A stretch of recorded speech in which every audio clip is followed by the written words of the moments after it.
آل عمران پڑھ لے، کون سی چیزوں بھی پڑھ لے، لیکن جب کوئی آدمی کسی قوم کا امام بن جائے تو پھر اس کو تخفیف کے ساتھ نماز پڑھنی چاہیے. اس وجہ سے اللہ کے رسول حدیث میں وجہ یہ بیان کر رہے ہیں کہ قوم کے اندر ضرورت مند بھی ہوتے ہیں، کسی کو کام ہوگا وہ جلد جا رہا ہوگا، کوئی شوگر کا بیچارہ مریض ہوگا وضو اس کو تکلیف ہوگی تو وہ بھی جا رہا ہوگا، کوئی زیادہ دیر کھڑا نہیں ہو سکے گا. تو جب بھی آدمی کو موقع مل جائے کہ وہ کسی قوم کا امام بن جائے تو اس کو تخفیف کے ساتھ نماز پڑھانی چاہیے.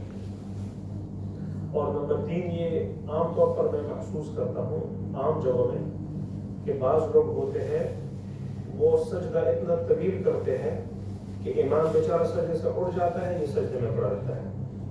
اور بعض اوقات تو یہ حد ہو جاتی ہے کہ امام رکوع کر کے سجدے میں جا رہا ہوتا ہے، یہ آدمی اپنی نماز سے تب رکوع کی طرف جا رہا ہوتا ہے.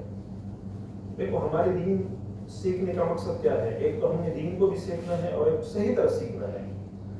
حدیث میں آتا ہے کہ ایک آدمی 60-70 سال نماز پڑھے گا، اس میں ایک بھی قبول نہیں ہوگی. ٹھیک ہے نا؟ ہم نے دین کو سیکھنا بھی ہے اور اس کو سمجھنا بھی ہے.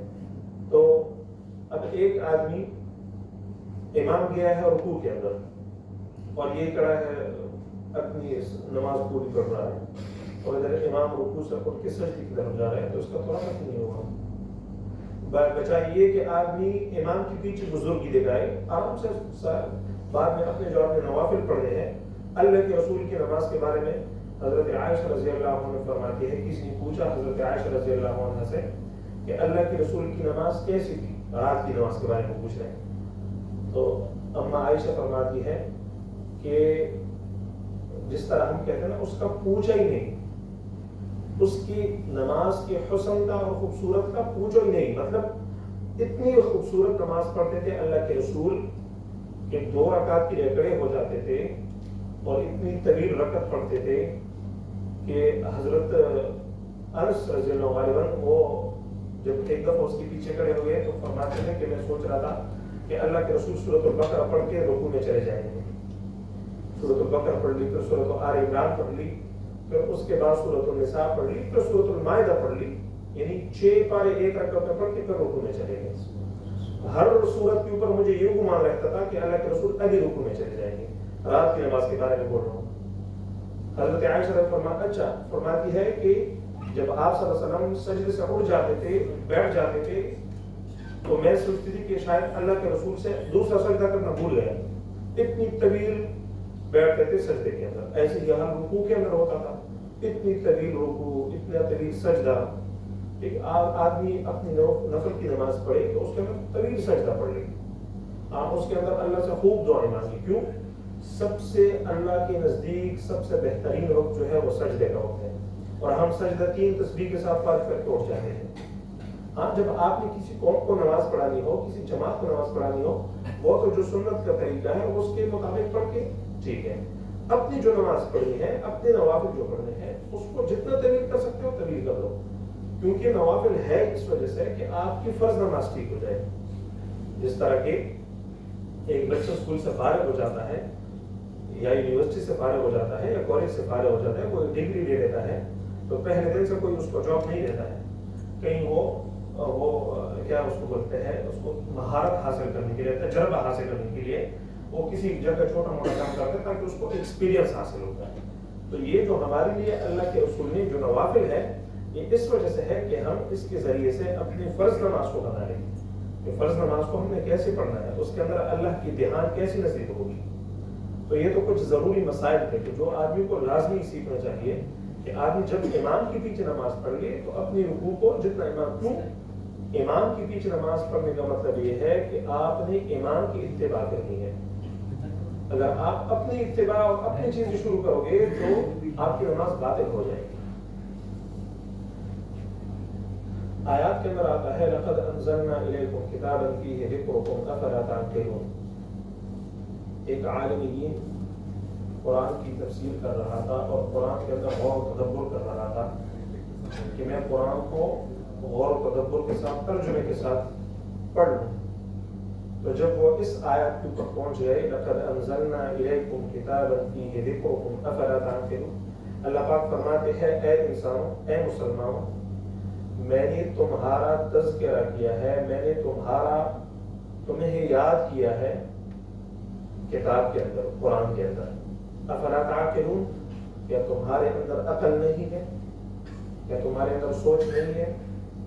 وہ عالم دین حیران ہو گیا کہ اللہ پاک کو جھوٹ نہیں بول سکتے. تو اللہ پاک نے ضرور ہمارا تذکرہ تو کیا ہوگا قرآن کے اندر. جب اللہ پاک خود فرماتے ہیں لقد انزلنا الیکم کتابا فیہ ذکرکم، میں نے ایسی کتاب تمہاری طرف نازل کی ہے جس میں تمہارا تذکرہ میں نے کیا ہے، تمہارے بارے میں بات کی ہے. اب وہ عالم دین پورے قرآن کو جو ہے وہ تلاش کر رہے ہیں کہ ہمارا تذکرہ کدھر ہے، ہمیں کہاں پر اللہ پاک نے یاد فرمایا ہے. تو فرماتے ہیں کہ کبھی ان الذین کفروا، ٹھیک ہے نا، اس آیت کے اوپر آ جاتے ہیں کہ وہ لوگ جنہوں نے کفر کیا اور پھر کفر کے ساتھ دنیا سے چلے گئے، ان کا ٹھکانہ جہنم ہے. تو بولا الحمدللہ میں تو کفار والے میں سے نہیں. ان المنافقین فی الدرک الاسفل من النار، منافقین جو ہوں گے وہ جہنم کے سب سے گہرے درجے میں ہوں گے، سب سے آخری درجے میں ہوں گے. پھر شکر کیا کہ الحمدللہ میں منافقین میں سے نہیں ہوں. پھر یہودیوں کا تذکرہ جو قرآن کے اندر آتا ہے، عیسائیوں کا تذکرہ، مشرکین کا تذکرہ، سب آیات کے اوپر آگے پیچھے جا رہا ہے. اور سوچ رہے کہ اچھا اس میں بھی میں نہیں ہوں. تو ایک آیت ہے اس کے اوپر جب پہنچا تو فرمایا ہاں یہ میرا تذکرہ ہے. وآخرون اعترفوا بذنوبهم خلطوا عملا صالحا وآخر سيئا عسى الله أن يتوب عليهم إن الله غفور رحيم. جب اس آیت کے اوپر پہنچ گئے تو فرماتے ہیں کہ ہاں اللہ پاک نے ہمارا تذکرہ کیا ہے قرآن کے اندر. مجھے مل گئی وہ آیات جہاں پر ہمیں یاد کیا ہے. وہ آیات یہ ہے کہ ایسے مسلمان ہیں، ایسے لوگ ہیں کہ جن کی نیک اعمال برے اعمال کے ساتھ خلط ہو گئے، مکس ہو گئے.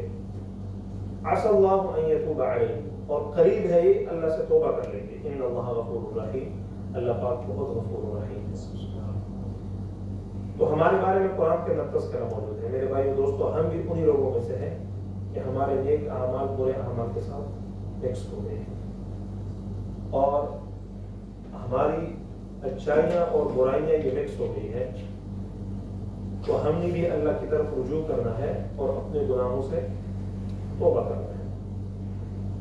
ایک قول کے مطابق حسن بصری رحمۃ اللہ علیہ، اور ایک قول کے مطابق مالک بن انس رحمہ اللہ تعالی، ان دونوں سے ایک بات نقل ہے. وہ فرماتے ہیں کہ مسلمانوں کی 5 عید ہے. کتنی عید ہے؟ ہم لوگ کتنے کرتے ہیں؟ 2 کرتے ہیں. وہ فرماتے ہیں مسلمانوں کی 5 عید ہے. پہلا عید کا دن جو مسلمان کے لیے، کسی بھی مسلمان کے لیے پہلا عید کا دن ہوتا ہے، وہ ایک پورا دن گزارنا بغیر گناہ کے. جو آدمی بغیر گناہ کے پورا دن گزار لے، یہ اس مسلمان کے لیے عید کا دن ہے. عید کا دن ہے یا نہیں ہے؟ کہ ایک آدمی پوری دن کے اندر اللہ پاک کی نافرمانی نہ کر لے، اللہ پاک کو ناراض نہ کر لے، گناہ نہ کر لے، یہ اس کا عید کا دن ہے. اور فرماتے ہیں مسلمان کے لیے دوسرا عید کا دن یہ ہے کہ اس دنیا سے ایمان کے ساتھ رخصت ہو جائے. یہ دوسرا عید کا دن ہے مسلمان کے لیے. اور تیسرا عید کا دن یہ ہے کہ وہ پرصراط کو پار کر لے، پرصراط سے نیچے جہنم میں نہ گر جائے. یہ تیسرے عید کا دن ہے. اور چوتھا عید کا دن مسلمان کے لیے کہ بغیر حساب اور کتاب کے جنت میں داخل ہو جائے. اور 5واں عید کا دن مسلمان کے لیے کہ اللہ پاک کی دیدار کر لے. دیکھو اللہ پاک اپنا دیدار ہر آدمی کو نہیں کرے گا، گنہگار آدمی کو نہیں کرائے گا. جو آدمی اپنے آنکھوں سے فاحشات، منکرات، بری چیزیں دیکھتا ہو، اللہ پاک اس کو اپنا دیدار نہیں کرائے گا.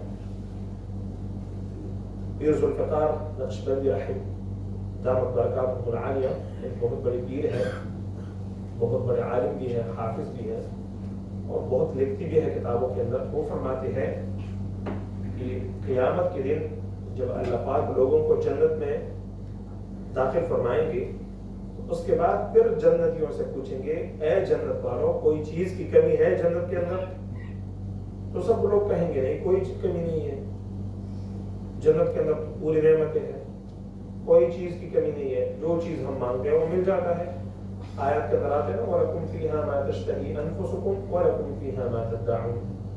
جنت کے اندر وہ چیزیں ہوں گی جس کا تم خیال بھی کر لو تو وہ حاضر ہو جائے گی. تو کوئی کمی نہیں ہے جنت کے اندر. تو پھر اللہ پاک خود فرمائیں گے جاؤ علماء سے پوچھ لو، شاید کوئی کمی رہ گئی ہو، شاید کوئی کمی رہ گئی ہو۔ تو فرماتے ہیں کہ یہ لوگ جو ہوں گے اپنے علماء کے پاس جائیں گے اور کہیں گے کہ ہمیں تو جنت میں پوری چیزیں مل رہی ہے، کون سی کمی ہے کہ جو اللہ پاک نے ہمیں آپ لوگوں کی طرف بھیج دیا پھر کہ جاؤ اپنے علماء سے پوچھ لو کہ کیا کمی ہے۔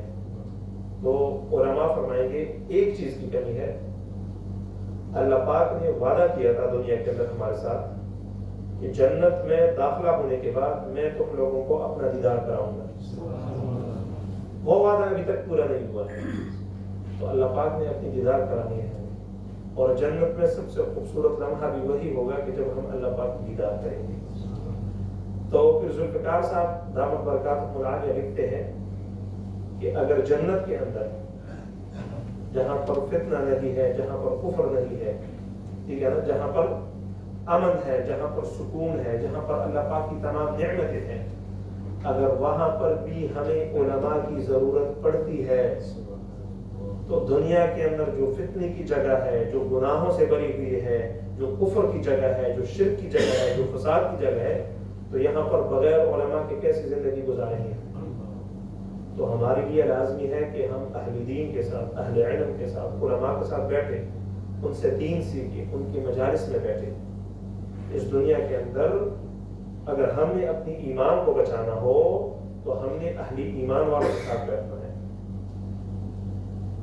کیوں کہ قرآن کے اندر آتا ہے من جاء بالحسنۃ فلہ عشر امثالھا، جو آدمی ایک نیکی کرے گا قیامت کے دن اس کو ایک نیکی کا بدلہ 10 میں ملے گا۔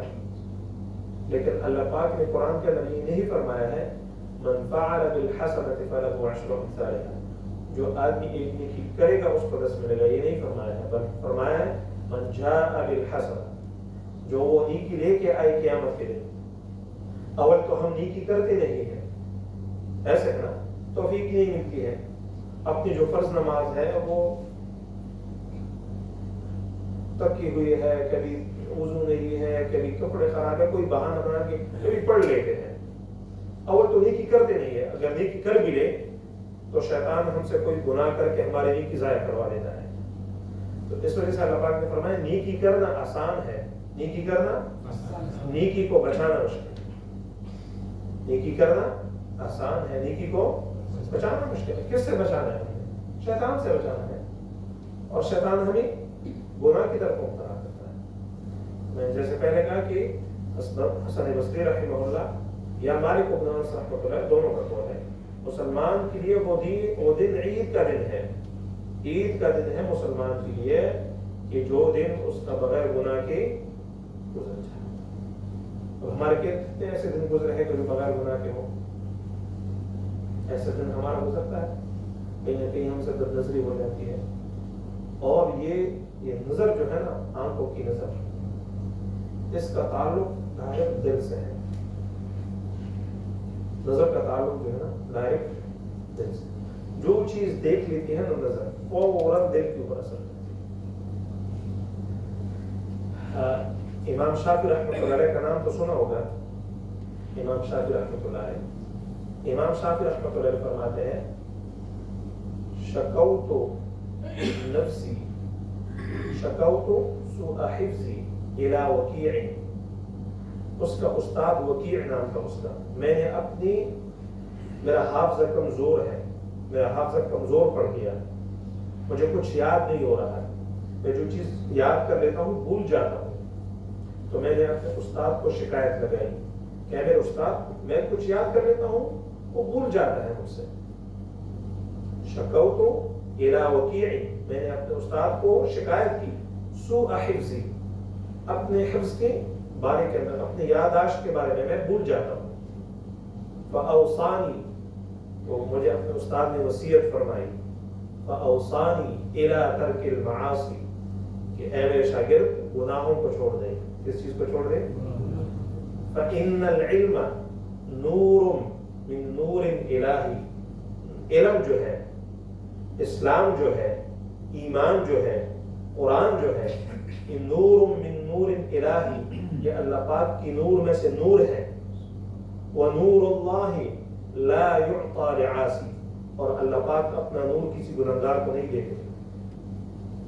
اگر اپنے دل کے اندر ایمان کا نور محفوظ رکھنا ہو، اگر اپنے اسلام کو محفوظ رکھنا ہو، اگر اپنے ایمان کو محفوظ رکھنا ہو، اگر اپنے نیک اعمال کو محفوظ رکھنا ہو، گناہوں کو چھوڑنا پڑے گا. ہمیں نیک عمل کی توفیق کیوں نہیں ملتی؟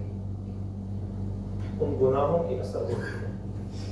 فرماتے ہیں گناہ جو ہے یہ ایک کالی داغ کی طرح ہوتی ہے. گناہ کالی داغ کی طرح ہوتی ہے. جیسے آدمی گناہ کر لیتا ہے، اس کے دل کے اوپر ایک داغ لگ جاتا ہے. توبہ کر لیتا ہے، داغ مٹ جاتا ہے. توبہ نہیں کرتا، وہ داغ رہ جاتا ہے. دوسرا گناہ کر لیتا ہے، دوسرا داغ لگ جاتا ہے. تیسرا گناہ کر لیتا ہے، تیسرا داغ، حتیٰ کہ دل کالا ہو جاتا ہے اور پھر ایمان کی بات اس کے اوپر اثر ہی نہیں کرتی.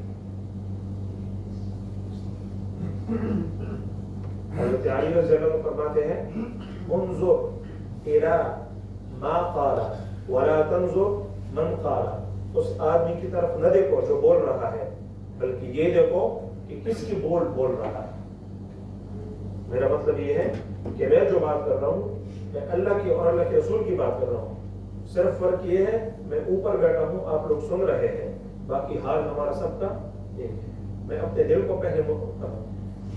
ہمیں یہ میری اپنی بات میرے اوپر کیوں اثر نہیں کر رہی ہے، میری بات آپ لوگوں کے اوپر اثر کیوں نہیں کر رہی ہے؟ اس وجہ سے کہ ہمارے دل کالے ہو چکے ہیں. کوئی پلیٹ کالا ہو جائے، کوئی آدمی اس کے اندر سارن کھاتا ہے. کوئی پلیٹ گندا ہو اس کے اندر کوئی سارن کھاتا ہے، اس کے اندر کوئی دودھ پیتا ہے، اس کے اندر کوئی پانی پیتا ہے. کوئی کمرہ گندا ہو، اس کے اندر کچرا پڑا ہوا ہے، کوئی اس کے اندر داخل ہوتا ہے، اس کے اندر سوتا ہے، اس کے اندر رہتا ہے، پہلے اس کو صاف کرتا ہے. اگر اپنے دل کے اندر اللہ کو بٹھانا ہو تو دل کی صفائی لازمی ہے. اللہ پاک گندے دل کے اندر نہیں آتا. ہمارے قلوب گناہوں سے گندے ہو چکے ہیں. ہم نے اپنے گناہوں سے توبہ کرنی ہوگی. میرے بھائی دوستوں، باہر کا ماحول جو ہے، دنیا کا ماحول جو ہے، گناہ کا ماحول ہے. دجال جب آئے گا دو قسم کے لوگ ان سے محفوظ رہیں گے. ایک جو مکے اور مدینے میں ہو وہ لوگ، اور ایک وہ لوگ جو پہاڑوں کے اوپر ہو.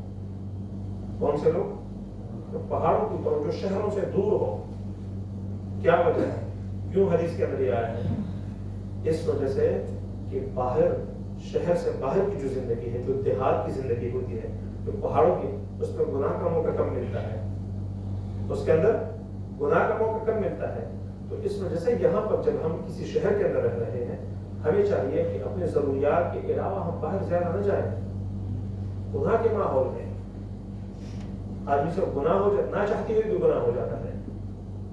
تو اگر ہر دن کو آپ نے عید منانی ہو، پھر آپ کہتے ہیں میں ہر دن عید مناؤں، تو گناہوں سے توبہ کریں، گناہ کم کریں. ایک آدمی دن کے اندر 100 گناہ کرتا ہے، اس کو 50 کر لے. 50 کرتا ہے، اس کو 25 کر لے. 25 کرتا ہے، اس کو 12 کر لے، آدھا کر لے. کیونکہ میں نے کہا کہ جب ہم خود انسان ہو کہ کسی گندے کمرے میں داخل نہیں ہوتے ہیں، کسی گندے کمرے میں ہم سونا پسند نہیں کرتے ہیں، تو اللہ پاک کی ذات کسی گندے دل کے اندر کیسے آ جائے؟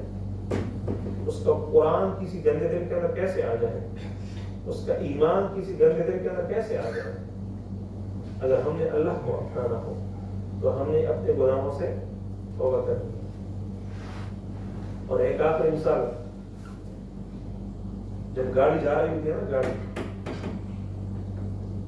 کوئی ہائی وے ہے، 120 سپیڈ ہے، آپ اس کے اندر فل گاڑی تیز چلاؤ 120 سپیڈ کے اوپر، اور 120 سپیڈ کے اندر فوراً بریک مارو، کیا ہو جائے گا؟ کیا ہو جائے گا؟ بریک فیل ہو جائے گا، گاڑی ایکسیڈنٹ ہو جائے گا، گاڑی بالکل ڈوب جائے گی. گاڑی کو اتنا تکلیف پہنچے گا، اتنا تکلیف پہنچے گا کہ آپ نے اس کو پھر میکینک کے پاس لے کے جانا پڑے گا. یہ جو نماز ہے، یہ جو روزہ ہے، جو ذکر ہے، اس کو بولتے ہیں حرکت. آدمی نماز پڑھتا ہے، حرکت کرتا رہتا ہے نا، ذکر کرتا رہتا ہے تو حرکت کرتا رہتا ہے. یہ اچھی بات ہے، بہت اچھی بات ہے. نیک اعمال کرنا اچھی بات ہے، لیکن نفس کو جو تکلیف ملتی ہے وہ گناہ کے روکنے سے ملتی ہے. آپ نماز پڑھ رہے کوئی بات نہیں، پھر بھی نفس روکتا ہے، لیکن نہیں روکتا ہے، نماز پڑھ رہے ہم گناہ بھی ساتھ میں کرتے رہو، نفس سے ہی ہوتا ہے۔ جیسے کہا گاڑی جا رہی ہے فل سپیڈ سے، آپ نے جیسے اس کو بریک ماری پوری گاڑی ایسے لگ گئی، آپ جا رہے ہیں، آپ کی زندگی چل رہی ہے، یہ حرکت ہے، آپ نے نفس کو روکا کسی گناہ سے، تب نفس کو چوٹ لگی۔ اپنے نفس کو کنٹرول کرنا ہو تو گناہوں سے بچنا ہوگا۔ نفس چاہتا ہے کہ گناہ ہو جائے، گناہ نفس کے موافق چیز ہے، اسلام نفس کے مخالف چیز ہے، ایمان نفس کے مخالف چیز ہے۔ اب فجر کے اندر 3:30 3 بجے کون چاہے گا کہ میں اٹھ جاؤں؟ اس میٹھی نیند سے کون چاہے گا کہ میں اٹھ جاؤں؟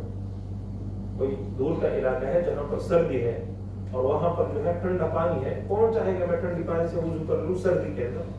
تو یہ نفس کی مخالف چیزیں ہیں، اسلام نفس کی مخالف چیز ہے۔ آپ نے اپنے نفس کی مخالفت کرنی ہوگی، اپنے نفس کو گناہ سے بچانا ہوگا، تبھی آپ کا نفس آپ کے قابو میں آئے گا۔ وغیرہ جس طرح گھوڑا دوڑتا ہے ایسے ہی، اور جو اناڑی آدمی ہوتا ہے جس کو گھوڑا چلانا نہیں آتا ہے تو وہ اس کے اوپر دوڑتا چلا جاتا ہے اور اس کو کنٹرول نہیں کر سکتا ہے۔ تو ایسے ہی ہمارا نفس بے قابو ہو چکا ہے اور گناہوں کے اندر دوڑتا چلا جا رہا ہے۔ تو ہم سب سے پہلے ہم نے گناہوں سے معافی مانگی ہوگی۔ سب بھائی تیار ہیں اس کے لیے؟ آج کے بعد میں اللہ سے پہلے توفیق مانگوں گا، یا اللہ مجھے توفیق دے دے۔ صبح اٹھنے کے بعد فجر کی نماز پڑھ کے میں 3-4 منٹ دعا کروں گا، یا اللہ میں بہت کمزور بندہ ہوں، نفس اور شیطان میرے دشمن ہیں اور دونوں بڑے دشمن ہیں، میں کمزور ہوں، آپ ہی مجھے بچا دیں۔ آج کے دن کے اندر میں گناہوں سے توبہ کرتا ہوں اور میں نیت کرتا ہوں کہ میں کوئی گناہ نہیں کروں گا۔ یہ اول کام۔ اس کے بعد جو ہے پھر باقی دن کے اعمال شروع کرنے ہیں۔ تو گناہوں سے بچنا اور نیکی کرنا یہ ہمیں ماحول سے ملے گا، اور اس ماحول کے لیے ہم نے اپنے ماحول سے باہر نکلنا ہوگا۔ تو اس کے لیے پھر جس طرح حضرات فرماتے ہیں کہ اس کام کو سیکھنے کے لیے 4 مہینہ لگانا لازمی ہے، ٹھیک ہے نا؟ علماء نے ایک ترتیب رکھی ہے، جس طرح حدیث سے یہ ثابت ہے، قرآن سے یہ ثابت ہے، بچہ جو ہوتا ہے جب اس کے اندر سانس آتی ہے تو 4 مہینے ماں کے پیٹ میں کتنے دن اس کو رکھتے ہیں؟ 4 مہینے رکھتے ہیں اس کو۔ 4 مہینے کے بعد اس کے اندر روح آ جاتی ہے، وہ بچہ زندہ ہو جاتا ہے۔ تو ایسے ہی اگر اپنی زندگی کے اندر اسلام لانا ہو، اپنی زندگی کے اندر روح لے کے آنی ہو، اپنی ایمان کو قوت دینی ہو، تو اس کام کو سیکھنے کے لیے 4 مہینے، اب پھر 4 مہینے لگا کے اپنے مقام کے اوپر، تاکہ میں گناہوں سے بچوں، تاکہ میں دین کے ساتھ جڑا رہوں، تاکہ میرے اعمال کے اندر کمزوری نہ آئے، میری نمازوں کے اندر کمزوری نہ آئے۔ تو پھر جو ماہانہ ہوتا ہے 1 مہینے کے اندر، جو حضرات نے ترتیب مقرر کی ہے، 3 دن اللہ کے راستے میں لگانا ہے، اور ہر جمعہ شب جمعہ میں جانا ہے۔ ابھی تو ادھر حالات ہے وہ الگ بات ہے، ہر جمعہ شب جمعہ میں جانا ہے، اور جو 2 گشت ہوتے ہیں، اپنا مقامی گشت اور بیرونی گشت، اور روزانہ مسجد کو 2.5 گھنٹے دینا۔ ان کاموں کے لیے سب ساتھی تیار ہے نا؟ انشاءاللہ آج کے بعد ہم جو ہے اپنی زندگی کا حصہ ہم دین کو دیں گے۔ باقی جو تقاضے ہیں یہاں کے امیر صاحب فرمائیں گے کیا ہے؟ ابھی جو امام صاحب جو بتایا، جو گناہ سے بچنا ہے، ہم جو ماحول میں گناہ سے بچ سکتے ہیں، جو ہمارا گھروا ماحول ہے، جو ہمارا کھیتی باڑی ہے، جو ہمارا ڈیوٹی کی حالت میں ہم کریں، لیکن کرنا پڑے گا، لیکن ہم کچھ ٹائم جو ایسے گناہ سے بچنے کے لیے مسجد ماحول میں رہنا پڑے گا۔ 120 دن کورس کتنا ہے ہمارا؟ تو پردیش میں بہت سال ہو گیا، کسی کو مربی کا 30 سال کا عمر ہوگی، ایسا بھی ہے، بہت ایسا ہے نا 20 سال 25 سال ہو گیا، وہ تو دنیا کے لیے، لیکن دین کے لیے 4 مہینہ۔ یہ ہم اس دن مشاورے میں بتایا پکی ٹکی ہو، کیونکہ ہم بہت دن ہو گیا اس ارادہ میں، اتنا سال قطر میں ہم جو کام کا سب لگا ہے، لیکن ارادہ میں دوستوں ارادہ سے کام نہیں چلے گا، پکی ٹکی ارادہ کرنا ہم کو لگانا ہی ہے۔ کوئی ہمارا ساتھ نہیں دے گا، قبر میں دے گا بھی بچہ، جس کے لیے ہم 30 سال 32 سال ادھر ہے، چلو ہمارے ساتھ 2 دن رہو، رات کو قبر میں رہے گا نہیں رہے گا۔ دوستوں ہمارا قبر کو بنانا جانا پڑے گا۔ ابھی امام صاحب جو خلاصہ بات کیا ہمارا گناہ سے بچنے کا، تو ماحول مسجد ہے۔ مسجد کس کا ماحول ہے بھائی؟ گرہستھ کا ماحول ہے۔ ہم بھی گرہستھ اسی ماحول میں رہے گا تو دوستوں ہم گناہ سے بچ جائیں۔ اس لیے پکی ٹکی نیت ہو، 4 مہینہ، آپ 2 سال کے بعد تک ہو، 3 سال کے بعد تک ہو، 5 سال تک، لیکن ایک ٹارگیٹ ہو۔ اگر ٹارگیٹ نہیں کرے گا تو ہم نہیں لگا سکتا۔ پہلے کون ٹارگیٹ لگائے گا؟ یہ جو آنے یہ سال ہے نا 2022 کے اندر کون لگائے گا؟ اٹھو بھائی، اللہ تعالیٰ نور بھائی کا